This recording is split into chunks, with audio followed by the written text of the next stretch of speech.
அரசு தலைவர் வீட்டுல கிடையாது, ஊர்ல இல்லை என்றால் அப்ப அவங்களுக்கு தெரியுது கொண்டு ஏவுகணைகளை தாக்கு பிடிக்க முடியாது என்று.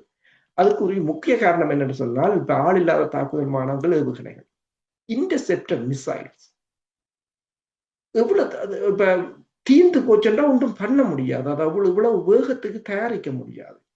கூறுகிறார்கள் சீனா ஒரு நாளைக்கு லட்சக்கணக்கான ட்ரோன்களை தயாரிக்கும். அப்ப இதை எவ்வாறு ஈடு செய்வது? அப்ப அவர்களால் முடியாது. இப்ப ஒரு சாரார் கூறலாம், ஈரான் வான் பாதுகாப்பு பலவீனம் அடைந்துட்டது, இஸ்ரேல் விழுந்து இப்ப அணு ஆய்வு மையங்கள், படைத்துறை நிலையங்கள், விமான நிலையங்கள் எல்லாம் விழுந்து படிக்கிறது என்று சொல்லலாம் ஒரு சார்.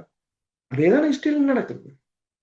அப்படின்னா இஸ்ரேல் வான் பாதுகாப்பு பலவீனம் அடைந்தது என்றுதான் கூறலாம். இதைத்தான் நான் பல தடவை கூறியிருக்கிறேன். தற்போதைய உலக ஒழுங்குல போர்ல எதுவும் பாதுகாப்பு இல்லை, அமெரிக்காவும் பாதுகாப்பு இல்லை, ரஷ்யாவும் பாதுகாப்பு இல்லை, எதுவும் பாதுகாப்பு இல்லை. ஒரு நிலையாகத்தான் இருக்கிறது என்றால் இந்த ட்ரோன்கள தாக்குதல்கள், ஏவுகணைகள தொழில்நுட்பங்கள் என்பதுதான் மிகப்பெரிய ஒரு பிரச்சனையாக இருக்கின்றது.